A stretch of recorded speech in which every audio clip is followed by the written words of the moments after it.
Social is 3, 2, 1. Over to you, sir. We are live to audience.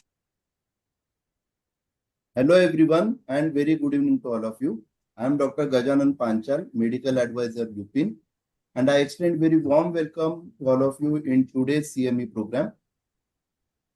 And we are honored to have such an esteemed group of healthcare professionals who share commitment to advancing patient care through continuous learning and skill development.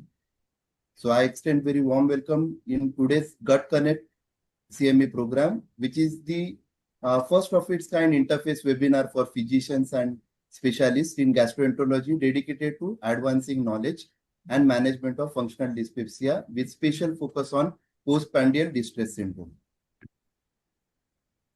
Gut Connect has been brought to you by Lupin Pharmaceuticals, and Lupin has a strong presence in the field of gastroenterology over decades.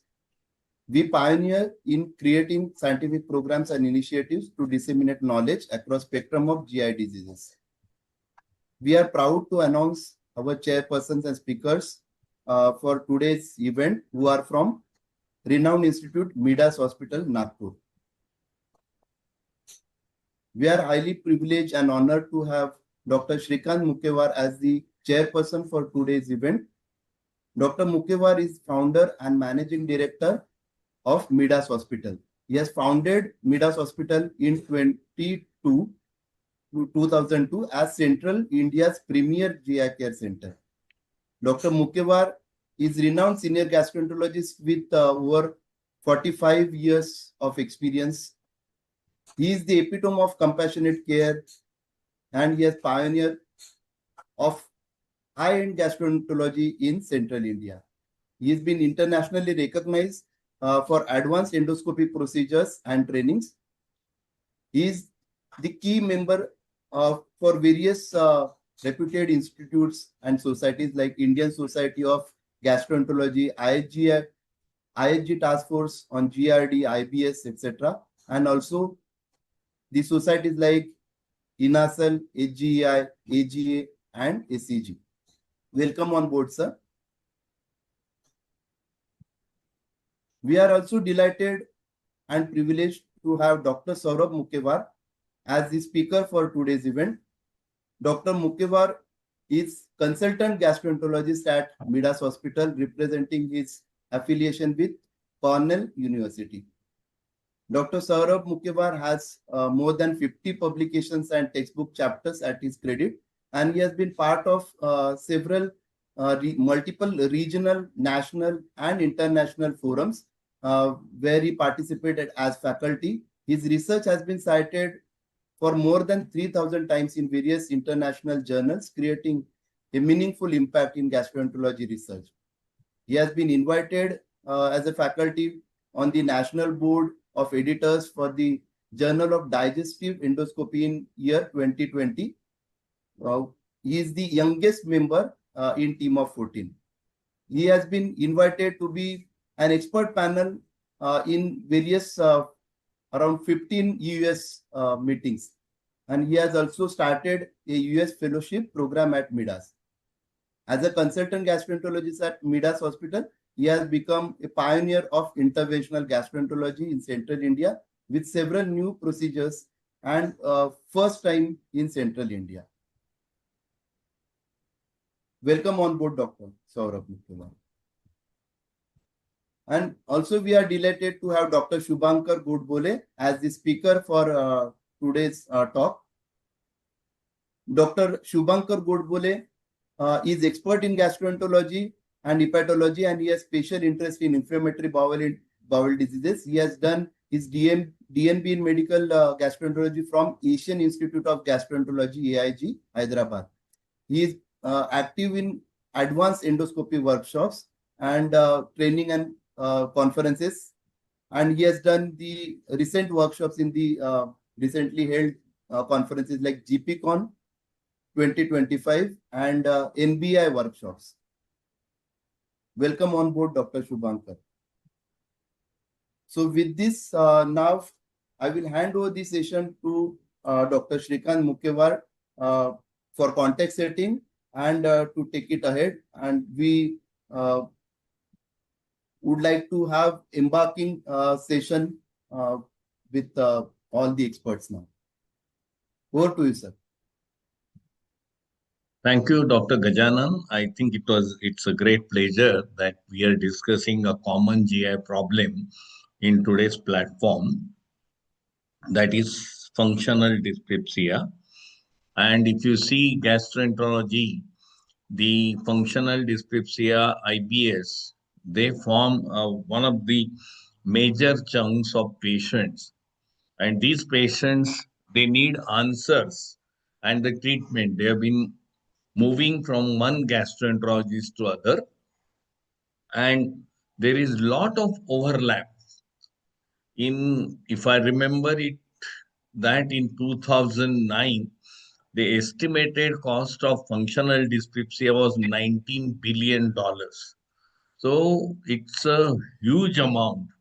I mean, it would form about 30 to 40% of patients in GI OPD. And if you consider the prevalence, about 10 to 20% of patients, normal population would have dyspeptic symptoms. So it is very necessary for us to understand the disease and also how do we manage it. So that with this intention, I think the step which the Lupin has taken, because these patients are not only seen by gastroenterologists, they also been seen by physicians. So it is necessary that the physician should be updated about this disease. So without wasting time, I'll request the first speaker, Dr. Saurabh Mukhewar, to cover the topic of clinical presentation and the diagnosis of functional dyspepsia. And that would be followed by management of this by Dr. Shubhankar Godbole. Thank you. Over to you, Saurabh.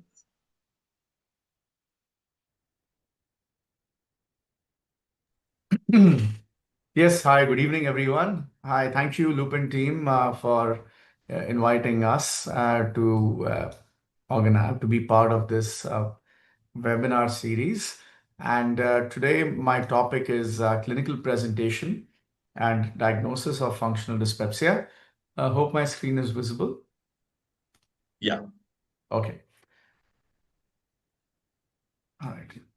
Sorry. So, this is a graph discussing the population of distribution of dyspepsia. So when you see on diagnostic workup, about 1 in 3, about 30% of patients with dyspepsia are found to have some disease that accounts for their symptoms. Okay, all right, sorry. And in patients in whom no organic cause is identified are what we call as functional dyspepsia, which accounts for almost 70% of all cases of dyspepsia. So 30% is organic and about 70% is functional. Globally, functional dyspepsia prevalence ranges from 20% to 30% of the population, which is a fairly large number. While the precise prevalence of dyspepsia in Indian population is not available, but we have a wide range from 7.6% to almost half the population. And as all of us, and I'm sure all of you physicians would commonly encounter patients having some or the other gut issues, extremely widely prevalent. And I think part of it is to do with the type of diet we have in the Indian context as well. In India, physicians encounter 20 to 40% of patients with functional dyspepsia with variations attributed to diagnostic criteria and regions based on different studies. So this is the AGA, which is the American Gastroenterology Association landmark articles from gastroenterology, where the differential diagnosis of dyspepsia is discussed. And what you need to understand is before labeling anyone as functional dyspepsia, you want to confirm that there's no organic reason for the person's symptoms. So peptic ulcer disease, GERD being the most common diagnosis. Malignancy, which we do see fairly commonly in India, and also at a younger age, if I may add, because having a 41-year-old patient with stomach cancer is not unusual. right? So compared to the West, where they would advise an endoscopy above the age of 50, I think based on the prevalence data of cancer in India, you should start worrying about people having potentially cancer even at above the age of 40, I would say. Of course, gallstones, a very common finding in the Indian context as well, causes again epigastric pain. Chronic pancreatitis, we see a lot of that, which is tropical chronic pancreatitis, and celiac disease, which is, I believe, an underdiagnosed entity, primarily because most people's understanding of celiac disease is the patients need to have anemia and diarrhea, and it's only then they start thinking about it. But patients with celiac disease can present with various symptoms, which can be, dyspeptic symptoms as well at times. Lactose intolerance, which is exceedingly common in the Indian population as well. And the remainder, about 60%, 60 to 70%, where everything is negative, and that's called functional dyspepsia. What are the symptoms? We are looking at epigastric pain or discomfort, postprandial fullness, early satiety, bloating. So the top ones are the more common symptoms of functional dyspepsia, and something we all routinely see. Belching can also happen in a lot of patients. Having absolute nausea, vomiting, and weight loss. Now, these things do happen in dyspepsia, but once somebody starts talking about vomiting and weight loss, we start being more concerned about something more organic going on.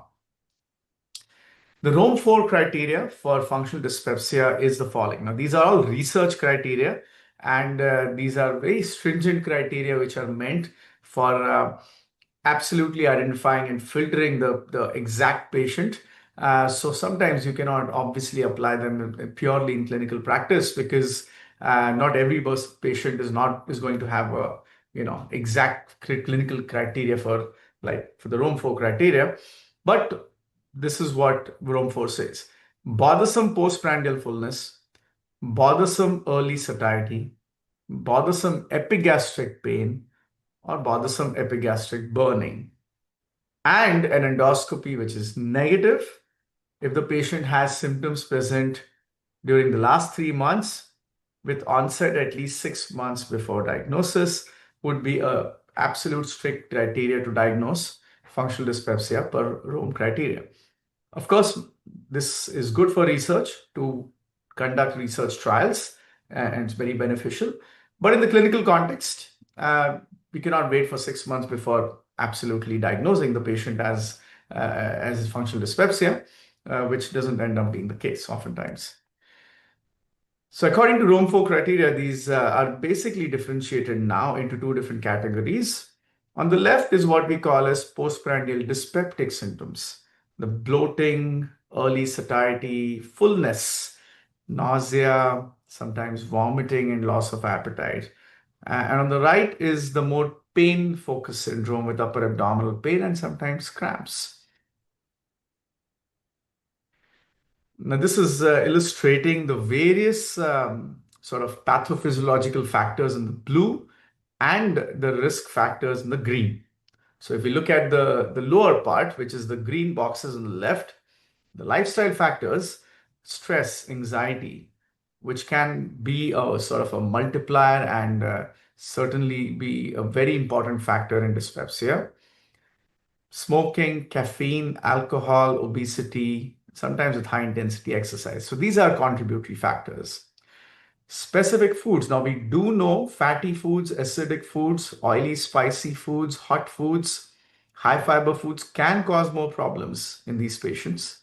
And then meal related factors with the size of the meal. If you're having a large meal versus a small meal, the energy intake of the meal. So these are various factors which are contributing to the dyspepsia. Now let's look at the pathophysiological factors and what really happens.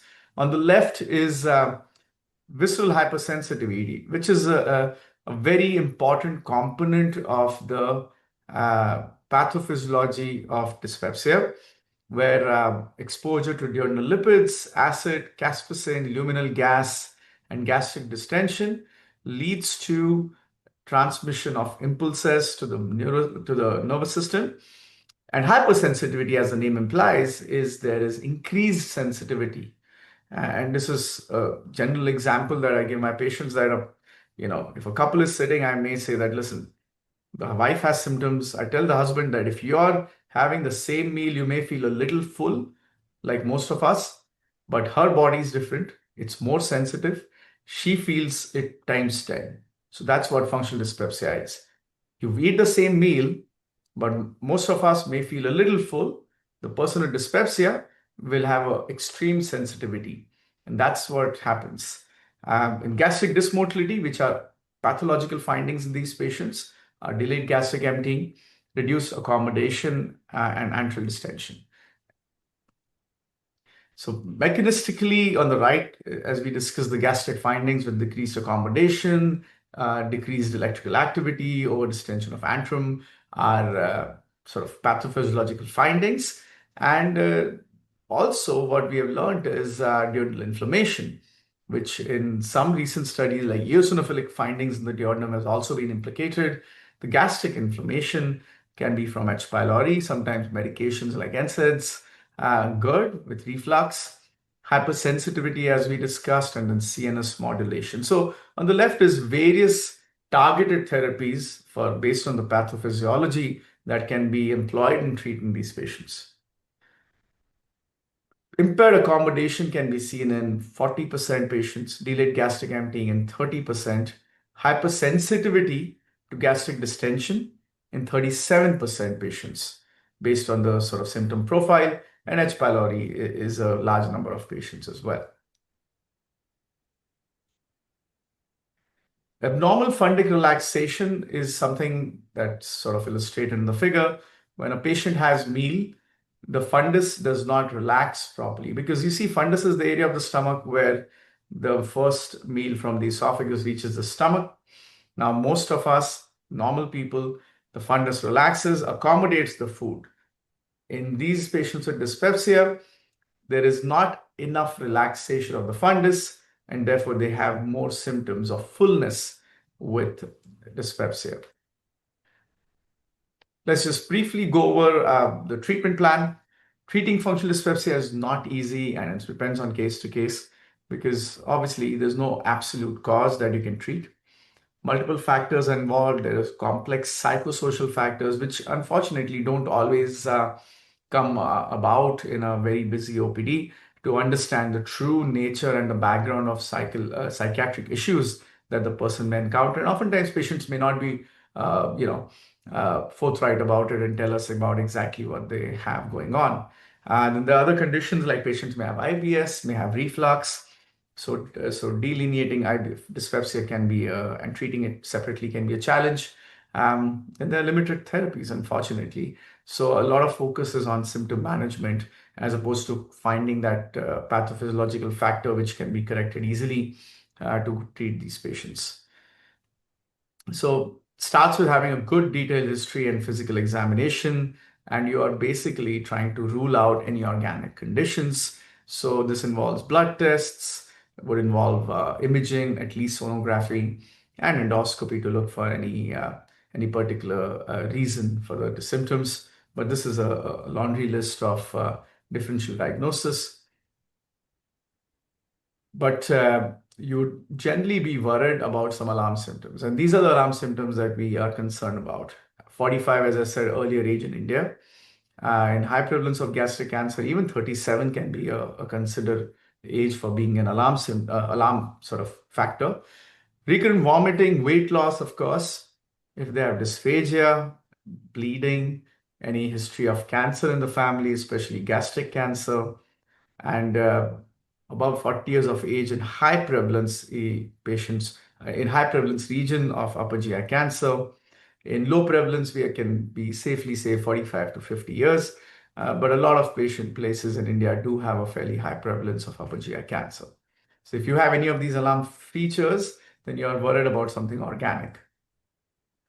Several tests that can be employed, but unfortunately, these are not in clinical practice, and there are a lot of research tests which are not quite there for prime time and use in clinical practice, and they are mostly research based.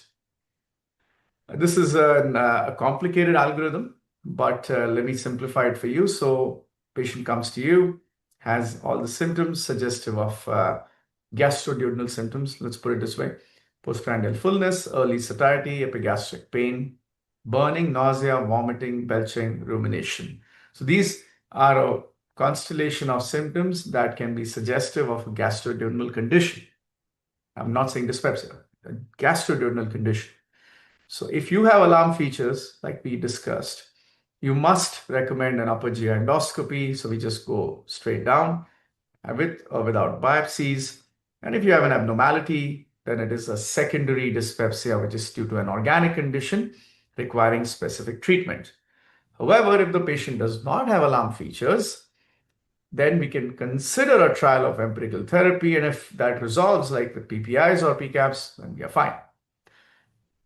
Or if the patient has no alarm features, but this patient has more nausea, vomiting, belching, rumination, which sometimes can be more in the functional vomiting or functional rumination syndromes, or patients with a background of anxiety, the patients may need to be treated accordingly. Going down, if you have no abnormality on the upper GI endoscopy, you would consider it as functional dyspepsia, and then you would attempt different therapies based on what we discussed, and we'll be just going over that in a bit. You may also consider H. pylori treatment as part of this, and if it's there, treat it accordingly. And I think that's it. All right. Various treatment options, 4 different buckets. First is acid suppression therapies with PPIs, H2 receptor antagonists, alginates, antacids, and now PCABs. Prokinetics, which are the most commonly used ones: etopride, citalopram, acoshamide, and baclofen. Domperidone, levosulpride, which unfortunately causes some more side effects, prucalopride, and metoclopramide. Neuromodulators, which we end up using quite a bit of, being a tertiary center: amitriptyline, mirtazapine, SSRIs or SNRIs, and then psychotherapy, which I believe is underutilized, with hypnotherapy, yoga, and exercises. Okay, so I'll just end my talk here real quick. Functional dyspepsia includes epigastric pain, postprandial fullness, early satiety, bloating, belching, nausea, vomiting, and weight loss. Can be a combination of these symptoms. The Rome 4 criteria, strict criteria, defines this based on symptom patterns without structural abnormalities. The diagnosis is based on clinical history and examination. Can be some tests such as scintigraphy, breath test, and some other research-based testing, but I use and reserve it for specific cases. Breath test for those when we are suspecting bacterial overgrowth, and scintigraphy in patients with gastroparesis. Management is not easy. There are no definite cause, oftentimes found with a lot of overlap with psychosocial background issues, and there are limited effective therapies. So the lot of focus is primarily on giving symptomatic relief to the patients. Treatment approaches include lifestyle and dietary modifications, pharmacological options that we went over, and psychological support when needed. Okay, so I'll end my talk here. Thank you so much. Thank you, Saurabh. I think we have the another talk and then followed by question answer. So I will request Dr. Shubhankar to start his talk on the management of dyspepsia, and especially emphasis on acoshamide.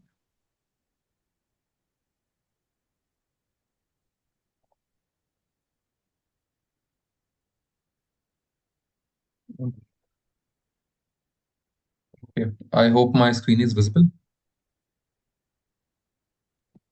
Yes, Yes, it's sir.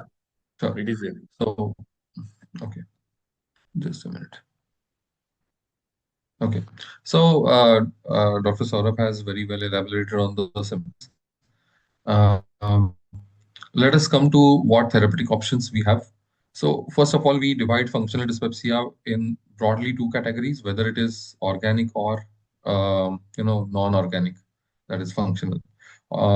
Anything, if we find an abnormal pathology, if you find H. pylori, we label it as H. pylori related dyspepsia.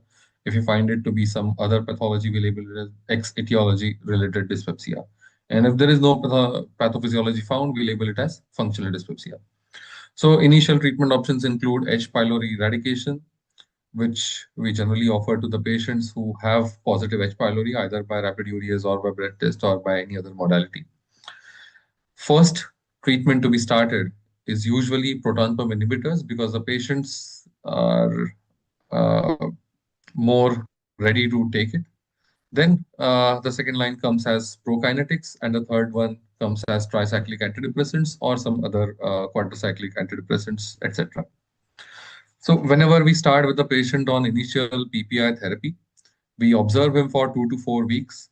If the PPI is effective, we continue them on PPI. And if the patient does not respond well to PPI therapy for 2 to 4 weeks, then we may add either a prokinetic or we may double the dose of PPI or add any other therapy like SSRI, SNRI, etc. It has been observed, it has been proven that especially the reflux symptoms and especially the reflux symptoms respond very well to addition of second therapy.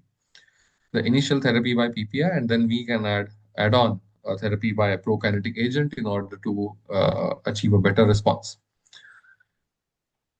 Now, what are the limitations? Now, proton pump inhibitors are effective mainly in the patients with symptoms of epigastric pain, heartburn, and in the patients with predominant heartburn symptoms. The initial studies with prokinetics like mosapride, etopride were not superior to placebo in the early phases of clinical trials. Even in the late phases, there were only a few molecules which were actually superior to placebos.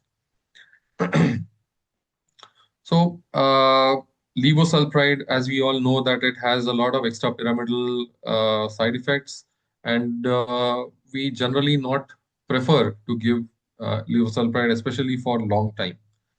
Domperidone also has certain safety issues, especially in the patients who have background cardiac diseases. There has been reported QT prolongation and cardiac arrhythmias with longer term use of domperidone. There have been high-quality, large-scale studies with metoclopramide and domperidone in functional dyspepsia, which are lacking. The most important studies with prokinetics have been on etopride, procalopride, and acosciamide. However, today we will be discussing in detail about acosciamide.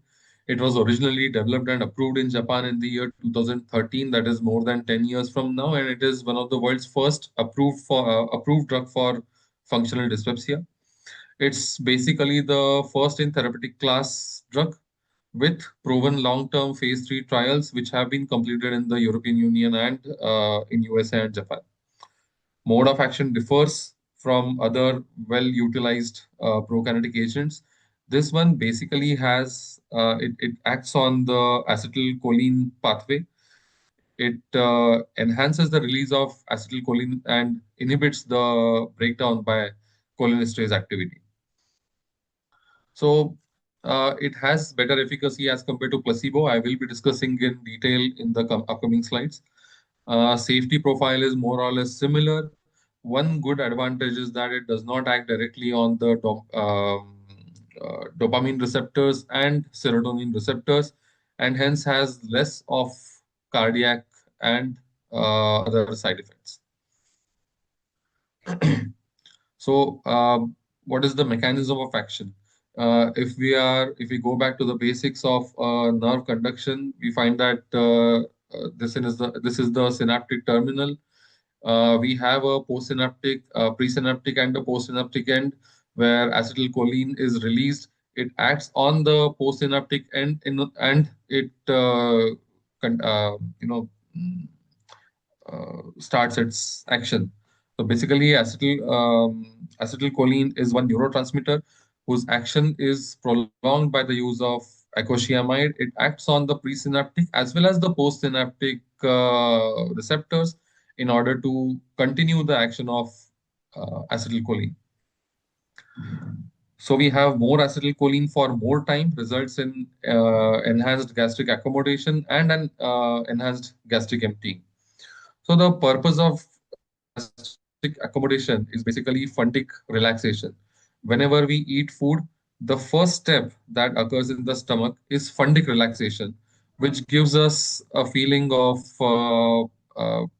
if the fundic relaxation is not proper, it gives us a feeling of fullness, that is bloating.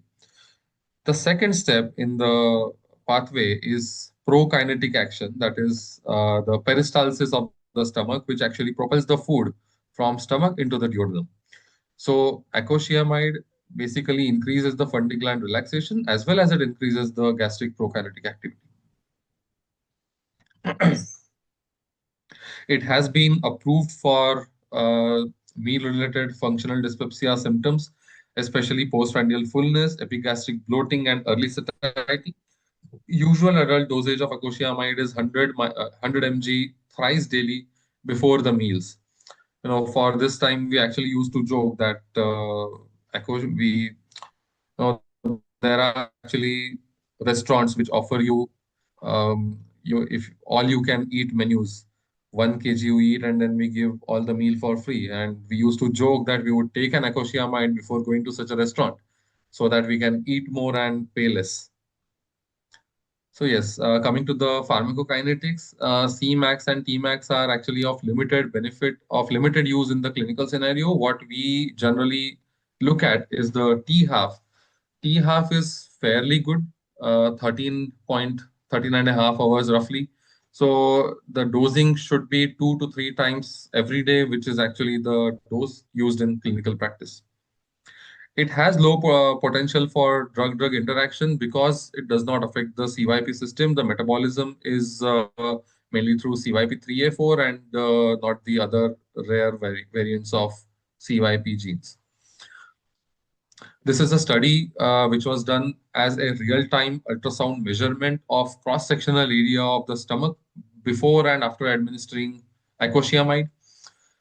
So what they found was before giving acosciamide, the gastric volume was significantly less, and then the cross-sectional area improved almost by 3 times after the administration of acosciamide.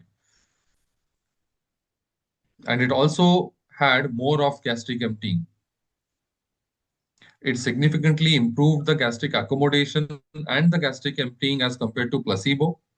It also improved the total scores for functional dyspeptic symptoms as compared to placebo.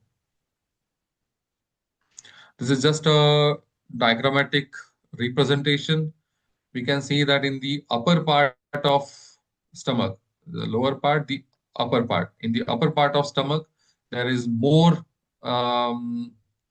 radioactive substance that stays even at 30 odd minutes. This basically shows you that it increases the fundic relaxation and also increases the gastric peristalsis with due. So yes, sorry. Acosciamide has shown consistent superiority over placebo in many studies, in the Japanese studies, in the European studies, and all across the world. There have been multiple multi-center trials with consistent benefit. The elimination rates of postprandial fullness for early satiety and upper abdominal bloating have all been significantly more as compared to placebo. Let us come to what is the long-term safety and efficacy of acosciamide in functional dyspepsia. We have a phase 3 open label safety trial with an aim of long-term safety and efficacy. It was predominantly conducted in the European Union. It was a multi-center trial comprising of around 200 patients, where 100 mg acosciamide was administered 3 times daily for a period of 1 year. It's a significantly long period. And the outcomes were improvement in the functional dyspepsia symptoms, the quality of life and work productivity. Also, the safety outcomes in terms of adverse events, ECGs, laboratory variables, vital signs, and physical examination. So what they found was the overall treatment efficacy scale. So they calculated a lot of scores. Overall treatment efficacy scale. They calculated the postprandial distress symptom score. They calculated the quality of life score and the work productivity. So the patients who took acosciamide, they reported to have stronger overall therapeutic efficacy scores at week 52. The initial one was 13.3, which increased dramatically to 70%. That is almost five-fold increase at the end of 1 year. The postprandial distress syndrome, the postprandial distress symptoms, as we can see marked by the red line, significantly reduced at week 52 as compared to the baseline. Also, the other symptoms of upper abdominal bloating and early satiety were reduced, but the most pronounced effects were on early satiety and postprandial fullness. So that is the first approval of acoziamide. Efficacy outcomes, if we see, absenteeism means basically the person remaining absent from work. As compared to baseline, absenteeism was almost same at the period of 52 weeks. And the work productivity loss, the presenteeism, that is impairment at work, and the activity impairment were all significantly low as compared to baseline. Conclusion was that the majority of the patients, almost 80%, who maintained exposure to acoziamide for 52 weeks with a median duration of 320 days, which is quite significant. There was no specific clinically significant adverse event, no reported deaths, or so the bottom line is that the safety is quite well proven at 1 year.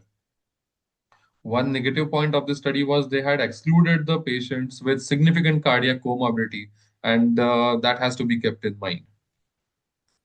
Long-term study of acoziamide in the patients with functional dyspepsia. This was a phase 3 study done in Japan with an objective of assessing the efficacy, safety, and administration patterns in functional dyspepsia patients. I'll just come to the results. Cessation rate means the symptom cessation, which are almost 75% symptoms were ceased at the end of the trial period. If the patient did not respond well to a 2-week course, the patient was termed as poor responder. The rate of poor response was only 13%. It means that more than 85% of the patients tolerate the drug well and they have at least some improvement. Almost 38% of the patients maintain remission after stopping the treatment for 4 weeks, after 4 weeks. The incidence of adverse events notably was around 11%. Most of the effects were mild, except ALT increase in one patient, but there was no mortality reported. So what is coming to one example of real world efficacy data and tolerability of acoziamide. Now we know that most of the randomized controlled trials are performed with strict inclusion and exclusion criteria. They fail to assess the multifaceted interactions, like the real world problems which the patients face. And hence, the real world data holds an effective mode to understand how the drug will work in the real time. So in around 300 patients across multiple centers in India were selected for the study. More than 50 and 70% had postprandial fullness, upper abdominal bloating, and early satiety, which was reported. And there were less than 50% of the patients who had other symptoms like epigastric pain, burning, constipation, and diarrhea. Now, the patient's perception after administering acoziamide for 1 year was that postprandial fullness, upper abdominal bloating, and early satiety were significantly improved in more than 55% of the patients. And it was consistently improved. Many of the patients reported complete relief, that is close to 20%, and many of them improved at least slight relief. As we discussed, the rate of non-response was around 5%, which was in fact lesser in Indian study as compared to the previously seen European study.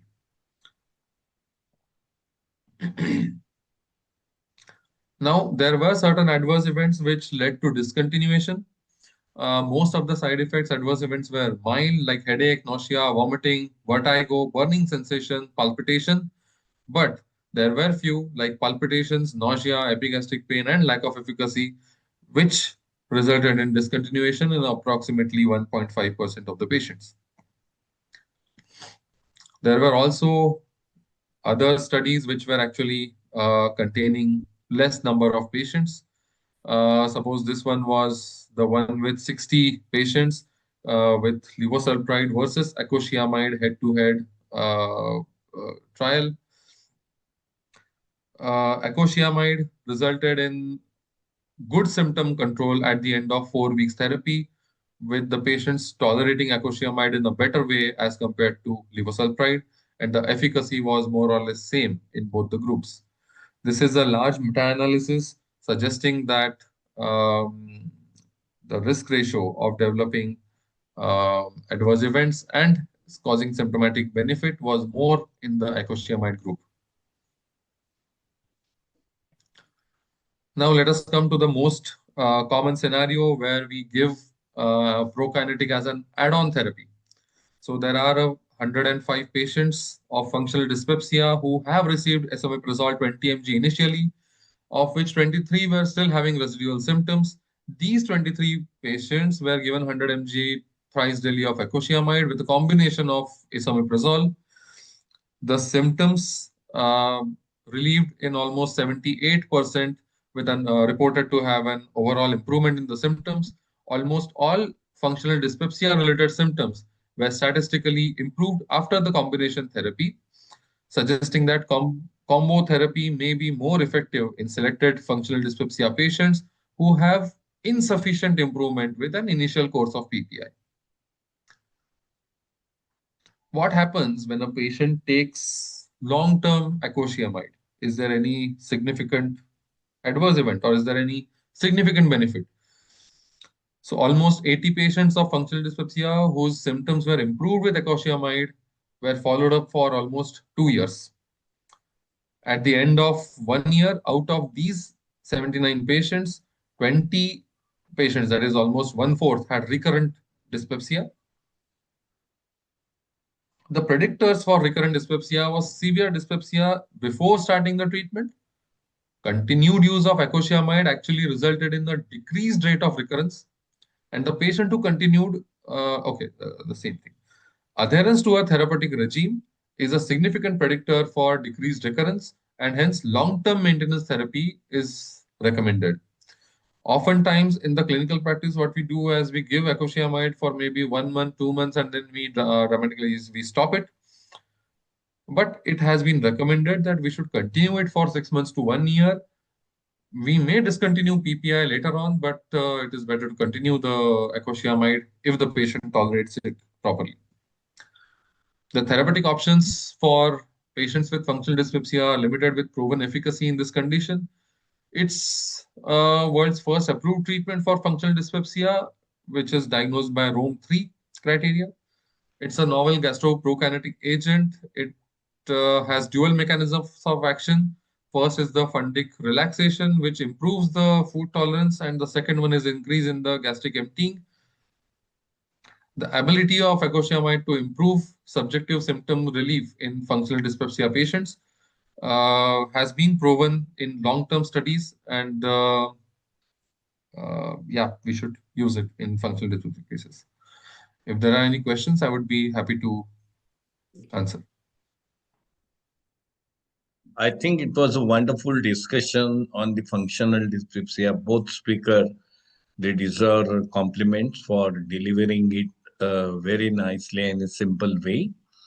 I think if there are any questions, we will definitely be happy to answer them. But bringing the discussion further, I think we start from the right from clinical practice. I'll ask Dr. Saurabh this question, whether you follow a clinical criteria in your practice to diagnose functional dyspepsia, or you go by the Rome criteria. That's question number one. And how do you decide to investigate the patient, especially endoscopy, whom to be done?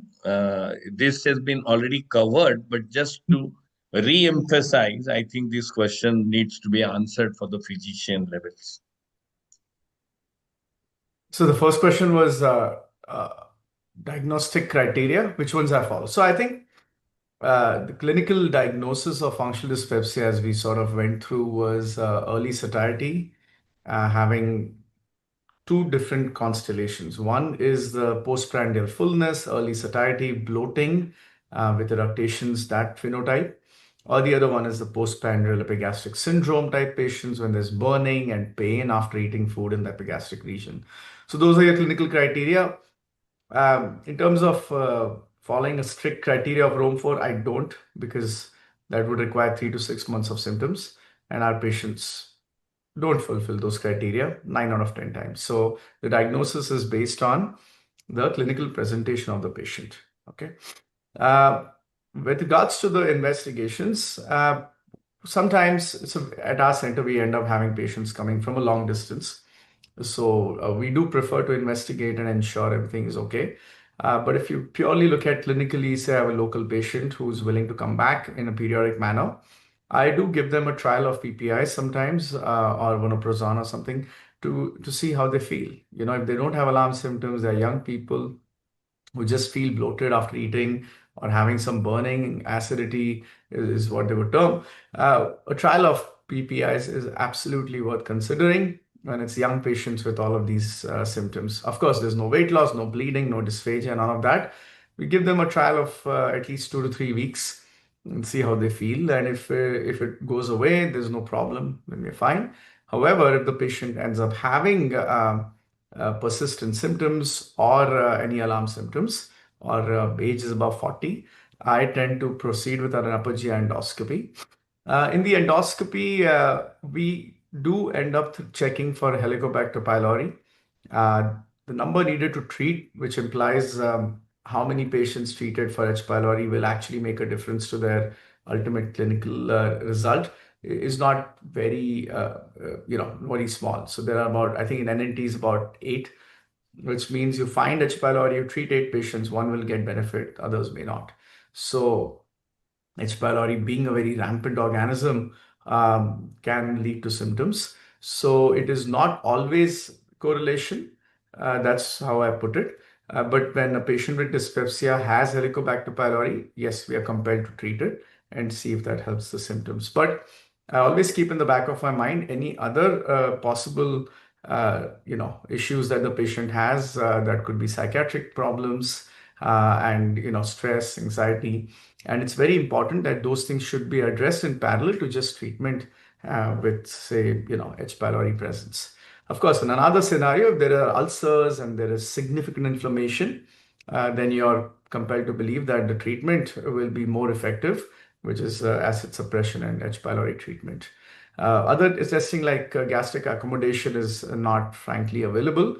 Some things which we do in our unit are breath tests for bacterial overgrowth. We can do lactose intolerance breath test, although it's a clinical diagnosis. Checking for celiac disease, which can be serology or duodenal biopsy based. So those are some of the other things that you can additionally do to rule out an organic condition. And most importantly, if the patient has weight loss or major alarm symptoms, if vomiting, a CT abdomen should be considered in addition to your standard, evaluation options. Yeah. Thank you, Dr. Saurabh. Basically, I think the symptoms has to be bothersome, because the word bothersome is very important, because it has been stressed in the Rome criteria that bothersome symptoms, bothersome fullness, bothersome burning. So one thing is troubling to the symptom patient. Number two, it should be chronic. I mean, it should not be, say, for example, 8 or 10 days, we label it as functional dyspepsia. So it has to be chronic. So chronic, bothersome, and no organic disease. So these 3 things have to be kept in mind when you, and as you emphasize the elderly person, short history of dyspepsia, alarm symptoms, weight loss, anemia. Those are the things where the physician should not treat them and refer for investigation to the gastroenterologist. Now, many of these patients, they would have burning, they would have fullness of abdomen, and they would have altered bowels, which is a combination. You don't get a stereotype symptoms when the patient comes to you. So, how do we differentiate from GERD, from IBS, that how do we differentiate functional dyspepsia from gastroesophageal reflux disease or IBS? Dr. Saurabh?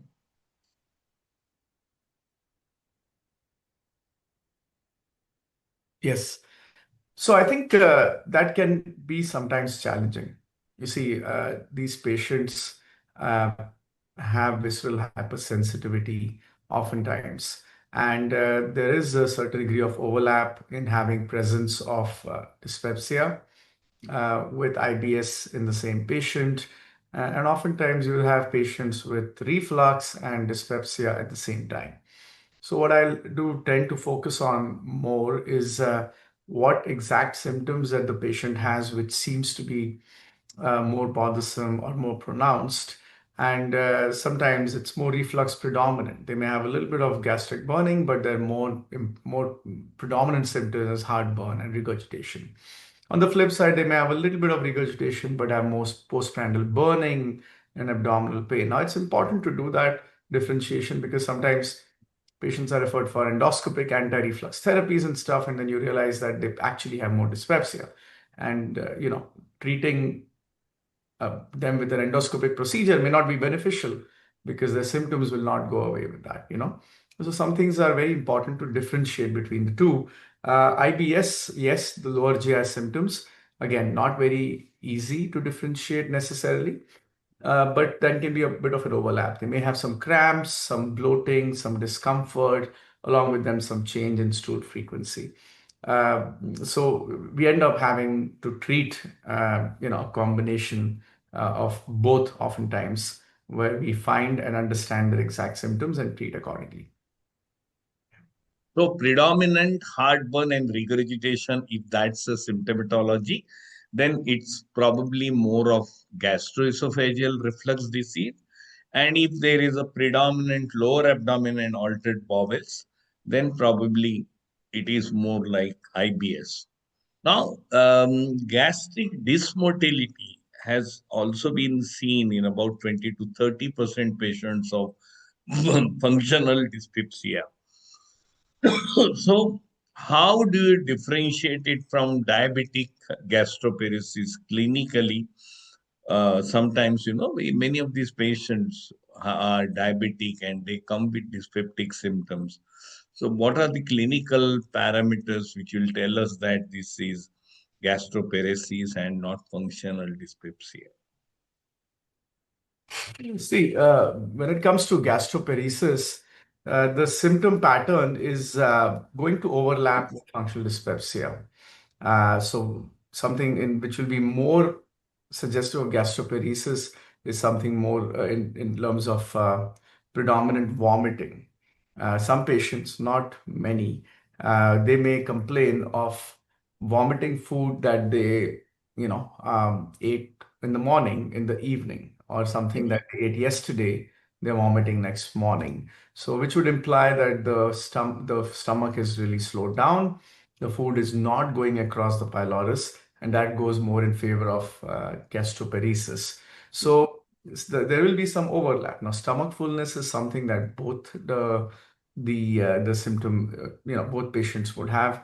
Not ability to finish meals or feeling very full, loss of appetite, bloating. So these are things that can be seen in both conditions, and there is no way to differentiate clinically based on that. But something more in favor of vomiting, fullness, no pain. They generally would not experience pain or discomfort. But it's more vomiting and old food and retching, and these would be more gastroparesis.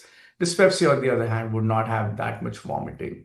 That's what I would say. Yeah. So vomiting, I think, is a predominant symptom. Presence of vomiting goes in favor of gastroparesis, and the fullness and others will be common to both, but presence of vomiting is a very important symptom. Now, I'll ask Shubhankar. So, when the patient with functional dyspepsia comes to you, would you start the combination therapy of PPI, promotility, or would you find out whether the patient has H. pylori and treat accordingly? Uh, so as we discussed, so functional dyspepsia is labeled when the patient is not found to have any other confounding etiology. The most common ones are H. pylori, NSAID use, and few are gastric dysmotility disorders. So initially, it is recommended that whenever the patient presents with functional dyspepsia symptoms, we should ideally test him for H. pylori for all the patients. But what we practically do is we first give a trial of PPI. Of course, it is not possible in every patient to test because of some cost issues, but it is ideal to test everybody. Then second problem comes when the patient is coming to us from far away. Because the guidelines say that whenever a patient comes to you, you should test him for H. pylori. If you find H. pylori, you should treat it first. Then you should give a course of PPI. If the patient is not having H. pylori infection, you should give him a course of PPI and then call him after 2 to 4 weeks. But unfortunately, the patients stay far away. So we end up not following them for at least 2 or 3 months. In that case, what we generally prefer, of course, at our center, we have the H. pylori breath test, which is very easily available. So we should ideally test them first. If the patient, of course, has cost issues, we should give them a trial of PPI, call him after 1 month, ideally. If there is no response to PPI even after 1 month, we should add prokinetic agent, and that should be continued for 3 months before doing any other thing.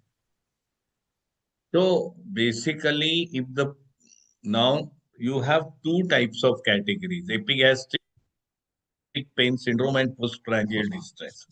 Earlier, there was a concept that the PPI were given for epigastric pain syndrome. So that means whenever you have symptoms like acid peptic disease, like epigastric burning pain, more on empty stomach, better with food, and those sort of symptoms, those are defined as epigastric pain syndrome, and the fullness, satiety, heaviness of abdomen are defined as postprandial distress syndrome.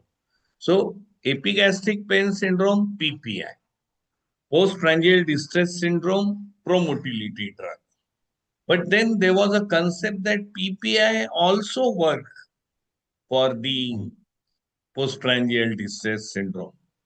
Is there any evidence that the promotility drugs also work for epigastric pain syndrome?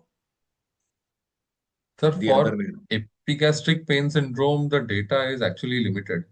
They do have a benefit in symptoms, epigastric pain, postprandial distress, and early satiety. All the three are improved, but the ones which are most improved are early satiety and postprandial discomfort. So all are improved actually.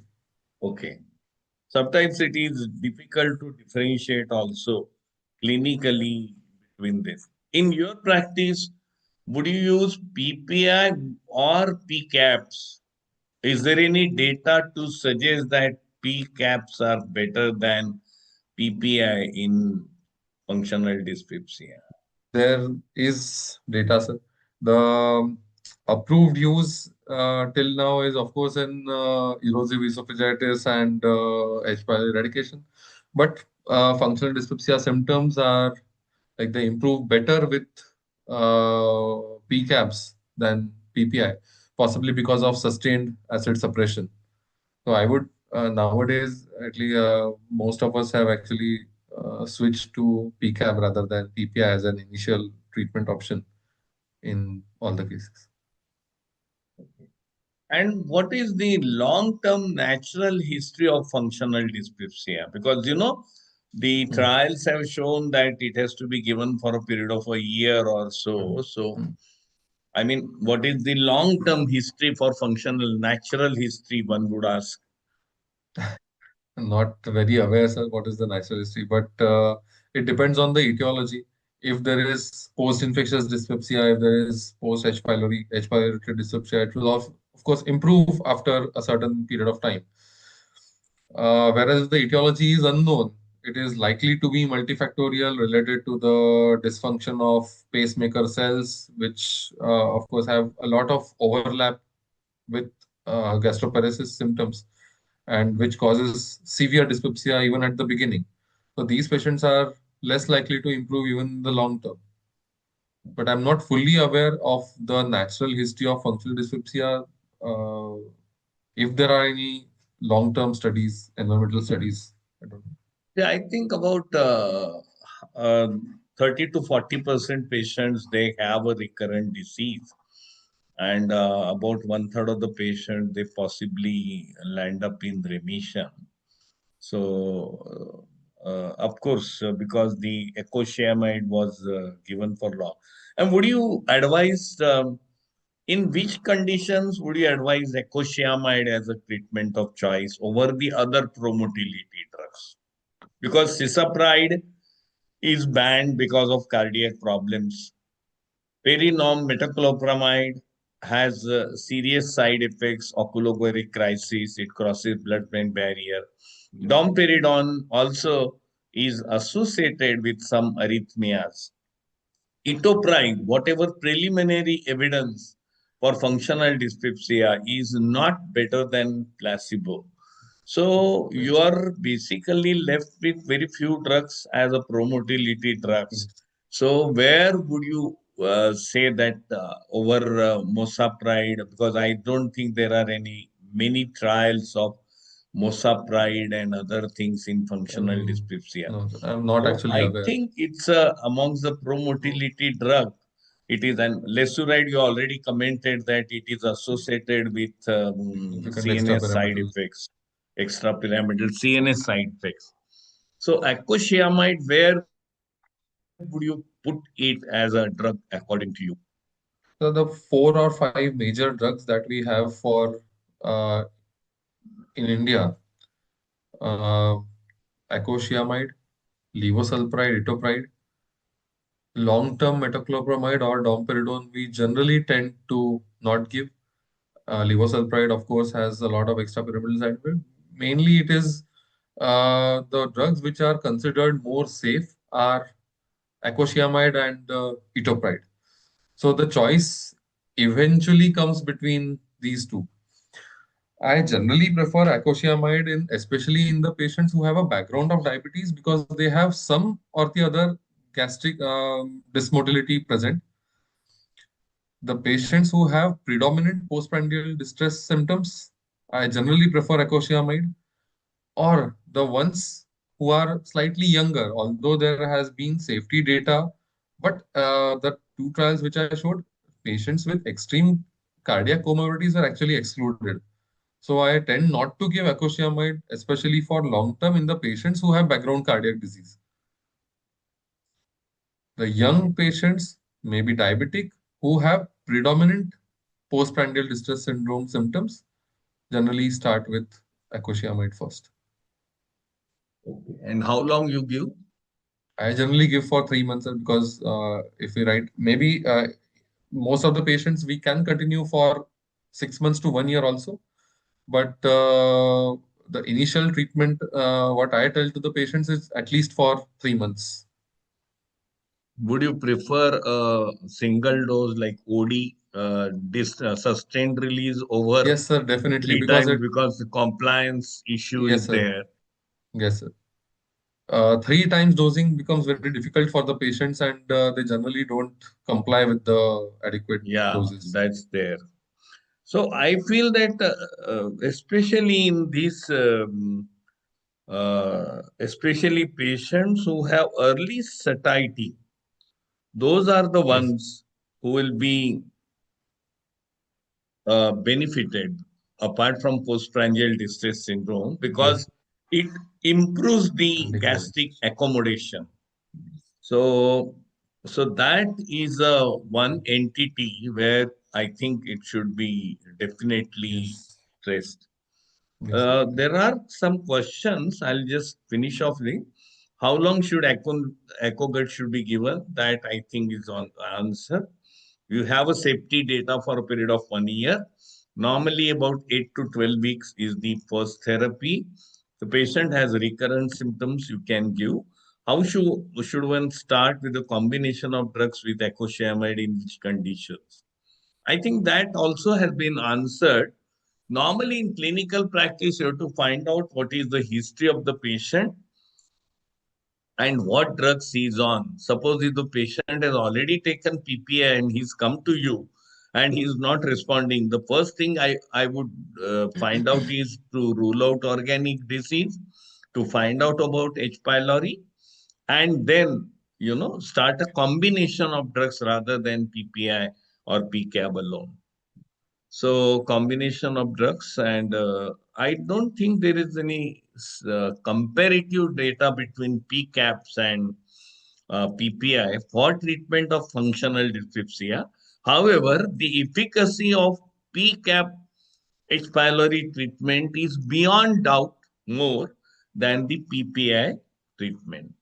Then there is a question from Dr. Manoj Kore. Any change in functional dyspepsia presentation trend over the years, perhaps due to dietary habits, H. pylori prevalence, or stress level?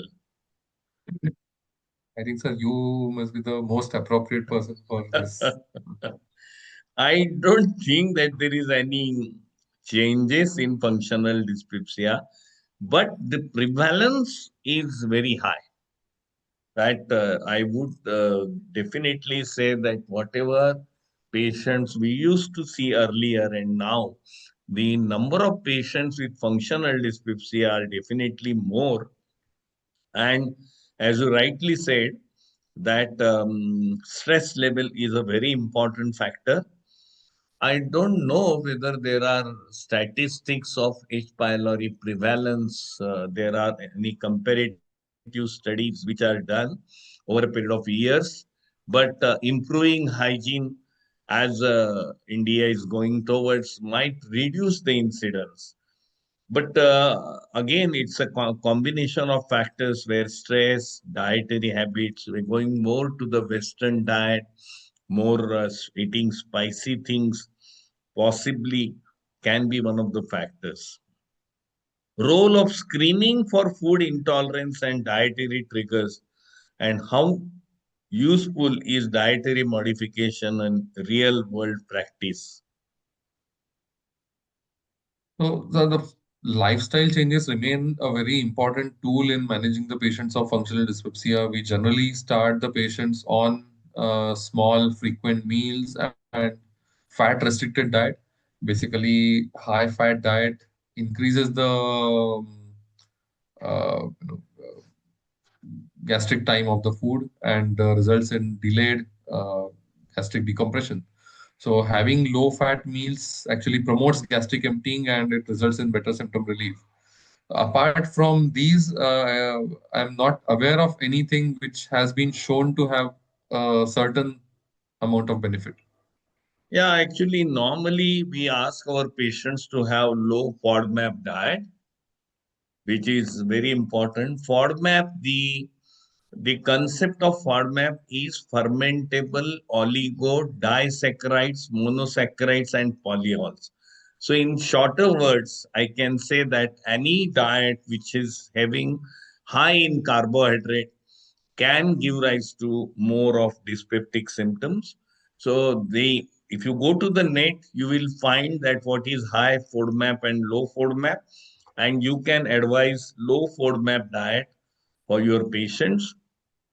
Some people may be, as Shubhankar has said, the oily foods, fatty foods should be avoided.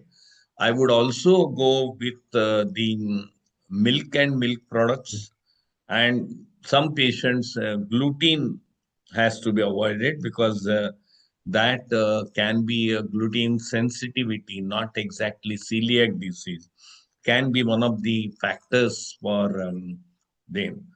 But there are no specific foodstuffs except for those which we have enumerated, which we should be, because it's a combination of factors which are there, more gut sensitivity and other things. The last question, what is the difference between the three PCAPs, vonoprazan, pexuprazan, and tegoprazan? Maybe only in terms of duration of action and slight difference in the efficacy. But apart from that, they are as a class, they are more or less similar. Yeah, they are most effective, acting even if on the patient is taking the drug on without empty stomach after food also, because they can act on all the proton pumps without activating them. So taking on empty stomach is not necessary. They have a long term action, except that the vonoprazan acts, say, within 6 hours. Probably this fexuprazan and the uh, tegoprazan acts more faster. And the major advantage is regarding the drug interaction. But I don't think that there are any trials of efficacy comparing the three PCAPs. Neither there are trials in H. pylori also regarding the three. The efficacy wise, they are more or less same at, at the end of therapy. But onset of action and the rapid relief is more with fexuprazan and tegoprazan as compared to vonoprazan. And the drug interaction is less with fexuprazan and tegoprazan as compared to vonoprazan. So I think we have exceeded time by 10-15 minutes. So if there are any comments from the Dr. Gajanan, you want to say something? Thanks, sir. Thanks, Dr. Shrikant Mukhewar, sir, for leading the scientific discussion, and also both the speakers for answering the questions. Now, sir, as we conclude the enlightening session, this our scientific meeting, now I would like to take a moment to express our heartfelt gratitude to everyone for making this CME a big success. So with delight, I would like to share with you that that more than 700 doctors connected today for the CME. Very good number. So first, I would like to thank our chairperson, Dr. Shrikant Mukhewar, sir, and our speakers, Dr. Saurabh Mukhewar and Dr. Shubhankar Godbole, for sharing the expertise and insights with us. Your presentations have enriched our understanding of early diagnosis of functional dyspepsia and postprandial distress syndrome and its management. Also, I thank all the attendees for their participation and engagement, which made this meeting truly enrich experience. So we hope that the knowledge and discussions will have lasting impact on your clinical practice. So I would request Mr. Amitava to say a few words.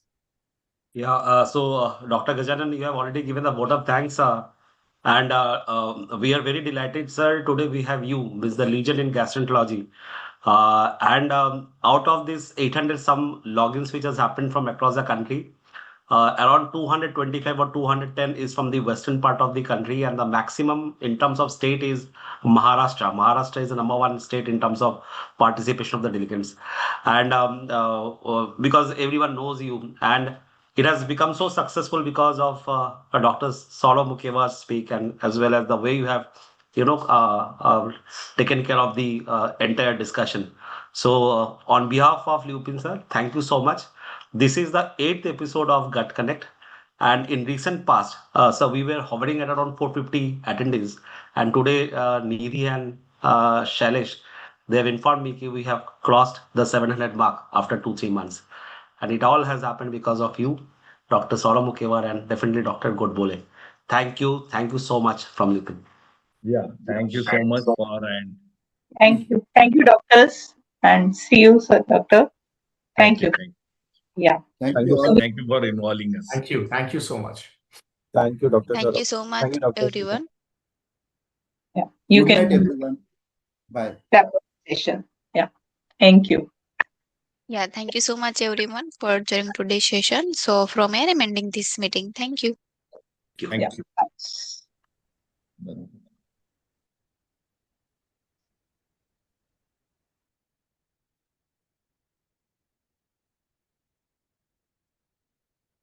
Yeah, ठीक है. You can close this meeting.